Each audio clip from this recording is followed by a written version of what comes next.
नमस्कार। यश भारत में आपका स्वागत है। विधानसभा चुनावों को लेकर दो सूचियां भारतीय जनता पार्टी की आ चुकी हैं, जिसमें जबलपुर जिले की 3 सीटों के नाम आ चुके हैं और अब 5 विधानसभा की सीटें ऐसी बची हुई हैं जिनमें अभी भारतीय जनता पार्टी के नाम आना बाकी है।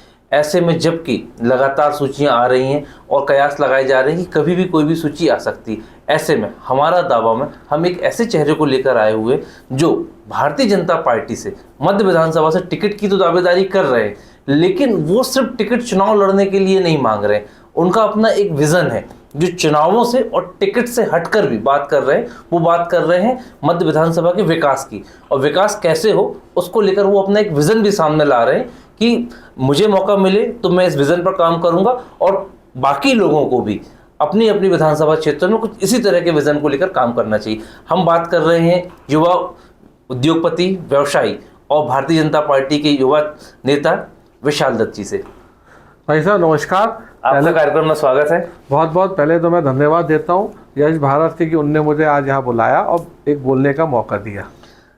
आप विधानसभा चुनाव की तैयारी कर रहे हैं और आप अपना एक विज़न लेकर चल रहे हैं, तो आप क्या सोच लेकर चाह रहे हैं कि जो चुनावों में पार्टियां जा रही हैं वो किन मुद्दों को लेकर जाएं, और आपका अपना मध्य विधानसभा को लेकर क्या विज़न है? सबसे पहली बात ये मैं आप सब लोग को, सारे अपने व्यूअर्स को कहना चाहूँगा, भाजपा का एक ही विजन है, निरंतर विकास और गरीब कल्याण। सेवा ही हमारा संकल्प है, हमारे संगठन का संकल्प है। हम लोग सब हमारे संगठन से जुड़े हैं। संगठन जो आदेश देगा हमें, हम उसका पालन करेंगे। आज मैं आप सब लोग को ये कहना चाहूँगा, हम लोग उत्तर विधानसभा हो, पश्चिम हो, सब हम लोग सब एक साथ एकजुट होके हम लोग सब पार्टी का काम करेंगे। जो भी पार्टी का आदेश होगा उसको पालन किया जाएगा। और उत्तर विधानसभा के लिए, क्योंकि मैं खुद आज यहाँ रहता हूँ, तो मेरा एक अपना विजन है जिसको कि मैं चाहूँगा कि हमारा संगठन वो मेरे माध्यम से या किसी के भी माध्यम से, जो भी हमारा प्रत्याशी है उसके माध्यम से हम लोग लागू कराने की कोशिश करेंगे। आपकी जो क्वालिफिकेशन है सिविल इंजीनियर है और 25 सालों से आप कंस्ट्रक्शन में हैं।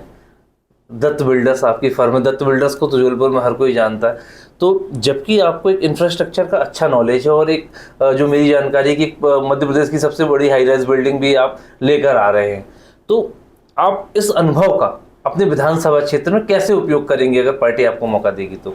जैसे कि आपने खुद ही ये बोला कि आज हमारी भाजपा गवर्नमेंट के द्वारा हमारे बिल्डिंग व्यवसाय में बहुत सारे नियमों को शिथिल किया गया है, और उसी के अंतर्गत अब जबलपुर को एक महानगर के रूप में लिया जा रहा है। यहाँ पे बहुमंजिली इमारतें बनाने की परमिशन दी जा रही है, और नक्शा पास कराने की भी अब लोगों की जो पहले समस्याएं होती थी, अब बड़ा उनने शिथिल कर दिया है। अब किसी का भी कोई छोटा मकान हो तो उसको नगर निगम में जाने की ज़रूरत नहीं है, वो अपना आर्किटेक्ट के यहाँ नक्शा जमा कर सकता है और अपना मकान पास करा सकता है।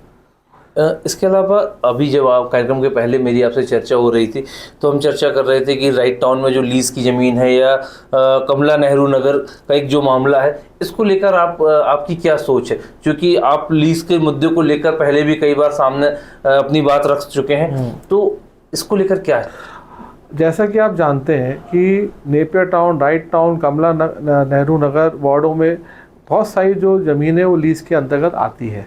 बीजेपी सरकार के द्वारा इस लीज़ समस्या को सॉल्व करने के लिए ऑलरेडी एक गैजेट आ चुका है, और बहुत सारे लोगों को उनकी ज़मीनों को फ्री होल्ड कर दिया जा चुका है।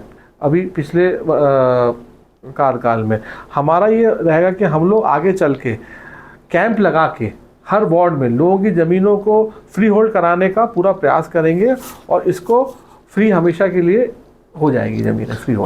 जब भी हम मध्य विधानसभा की बात करते हैं तो मध्य विधानसभा की जब भी बात होती है तो एक जाति का फैक्टर आ जाता है। अमूमन लोग कहते हैं कि ब्राह्मण बहुल्य सीट है या यहाँ पर जैन निर्णायक भूमिका में है, तो आप चूँकि आप इस जाति के पैमाने के हिसाब से देखा जाए तो आप इस जाति के पैमाने के हिसाब से इस विधानसभा में फिट नहीं होते हैं, तो ऐसे में लगता है कि पार्टी आपके बारे में विचार करेगी या अगर आपको मौका मिलता है तो ये चीज़ें आपके आड़े आएंगी? देखिए, इसमें मैं आपको कहना चाहूँगा कि मैं भी ब्राह्मण समाज से आता हूँ, और जनसंख्या के हिसाब से तो ब्राह्मण समाज इस विधानसभा में सबसे ज़्यादा है, और मेरे हिसाब से उत्तर विधानसभा में ये कॉस्मोपॉलिटन विधानसभा, इसमें सब समाज के लोग रहते हैं, जैन समाज के भी रहते हैं, ब्राह्मण समाज के रहते हैं, आपके मराठी समाज के रहते हैं, बंगाली समाज के रहते हैं। तो ये एक कॉस्मो, यहाँ पे जातिगत इतना ज़्यादा प्रभाव नहीं है। पूरे जितने हिंदुस्तान की जातियाँ वो इस विधानसभा में रहती हैं, तो सबका अपना अपना एक रेशियो है। तो कोई एक पर्टिकुलर अपन कहे कि इस समाज के लोग ज़्यादा है, ऐसा नहीं है। चुनावों के परिणाम में जाति का असर उतना ज़्यादा नहीं रहता है, आप क्या कह रहे हैं? बिल्कुल सही बोल रहे हैं आपका। क्या रहता है, यहाँ पे सब लोग एजुकेटेड आते हैं। आज जैसे राइट टाउन हो गया, नेपियर टाउन हो गया, कमला नेहरू नगर हो गया, आपका भवानी प्रसाद वार्ड हो गया, विजयनगर वार्ड, यहाँ सब पढ़े लिखे लोग हैं। इनको एक ही इनका मकसद होता है कि इनका प्रॉपर सिस्टम तरीके से आदमी अप्रोचेबल हो, इनके जो भी कार्य हो वो इजी तरीके से हो जाए, सब लोग ये चाहते हैं। पिछले चुनावों में भारतीय जनता पार्टी को यहाँ एक बहुत लंबे समय के बाद हार का सामना करना पड़ा था, तो कारण क्या था? पार्टी का निर्णय गलत था या जनता में कुछ गुस्सा था? मैं पार्टी का निर्णय तो बिल्कुल नहीं बोलूँगा कि गलत था। पार्टी ने अपना जो भी निर्णय लिया बिल्कुल सही था, लेकिन क्योंकि जनता में एक ये फैक्टर आता है कि अब जनता चेंज चाहती है हर चीज़ में, वैसे ही उस चेंज को लेके जनता ने मन अपना बनाया था, जिसके कारण थोड़ा पार्टी को नुकसान हुआ। इस परिवर्तन जो उम्मीद जो जनता को रहती है, अब लग रहा है कि पार्टी भी कुछ परिवर्तन करेगी, पार्टी एक मौका देगी। देखिए, हमारी पार्टी एक संगठन है और संगठन में जो भी निर्णय होता है वो सबकी सहमति से होता है। जो भी पार्टी का डिसीजन रहेगा वो आने वाले चुनाव में हम सब लोग उसको फॉलो करेंगे, और जो भी उनका रहेगा वो पूरा सर्वे बेस्ड रहता है। जिस तरीके से जो दूसरी सूची आई है और दूसरी सूची में जो चौंकाने वाले नाम आए हैं, तो ऐसे में आपको भी उम्मीद लग रही है कि जबकि पार्टी बड़े निर्णय ले रही है, पार्टी बड़े स्टेप उठाने के लिए तैयार है, तो पार्टी नए चेहरों को भी मौका देगी? अभी आपने देखा जो अभी 2 सूचियाँ आई हैं, वो सूची ऐसी थी जिसमें कि पहले पार्टी असफल थी। अब पार्टी ने वहाँ मन बना लिया है कि नए लोगों को वहाँ उतार के, जैसे अभी आपने देखा हाल ही में एक सूची है जिसमें 7 सांसद जी हमारे लड़ रहे हैं पूरे अलग अलग क्षेत्रों से।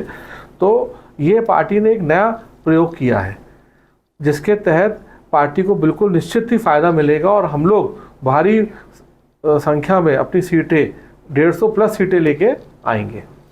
भाजपा को तो फ़ायदा मिलेगा, ठीक है, लेकिन जिस विधानसभा की हम बात कर रहे हैं, मध्य विधानसभा की बात कर रहे हैं, लग रहा है कि जबकि पार्टी इस तरीके से आक्रामक निर्णय ले रही है, तो ऐसे निर्णयों में आप जैसे जो नए चेहरे हैं, युवा चेहरे हैं, उन पर भी पार्टी भरोसा करेगी? पार्टी की हमेशा सोच रही है कि क्योंकि आज हमारे जो वोटर हैं, युवा वोटर, वो करीबन 45% है इस विधानसभा में, और जो पहली बार वोट डालने जा रहे हैं, अभी जो हाल ही जो नाम जोड़ने का अभियान हो, मैं भी उस पर काफ़ी एक्टिव था, तो करीबन 20% नया युवा वोटर जो पहली बार वोट डालेंगे उनके नाम जोड़ें। तो उस लिहाज से मुझे लगता है कि पार्टी अब नए चेहरों को मौका देगी। युवाओं की वोट निर्णायक है, तो पार्टी भी युवाओं पर ही दाव लगाएगी। हाँ जी, बिल्कुल सही कहना है। 65% युवा इस विधानसभा में है, उत्तर विधानसभा में, इसलिए मेरे हिसाब से पार्टी अब नए चेहरे पे दाव लगाएगी। मध्य विधानसभा की जो जनता है उसके लिए आपका कोई मैसेज? मेरा एक ही मैसेज रहेगा कि पार्टी और हम लोग सब जो भी लोगों के कार्य रहेंगे उनको पूरा करने की पूरी कोशिश करेंगे, सेवा भाव से। हमारा पार्टी का एक ही संकल्प है, सेवा ही संकल्प है। ये थे विशाल दत्त, जो विकास की बात कर रहे हैं, डेवलपमेंट की बात कर रहे हैं, और एक विज़न लेकर सामने आए जो राजनीति से ज़्यादा विकास के मुद्दों पर खुलकर बात कर रहे हैं और पार्टी के निर्णय को सर्वोपरि मान रहे हैं। अब चंद ही दिन है, या हो सकता है 1-2 दिन में ही उत्तर मध्य विधानसभा से भी भारतीय जनता पार्टी की ओर से सूची आ जाए। तो ऐसे में हम उम्मीद करते हैं कि पार्टी विशाल दत्त को मौका दे, और हमारी शुभकामनाएं आपके साथ हैं। फिर एक नया चेहरा होगा जिसके साथ हम टिकट की दावेदारी को लेकर चर्चा करेंगे। जब तक आप यश भारत के साथ जुड़े रहें। नमस्कार, धन्यवाद।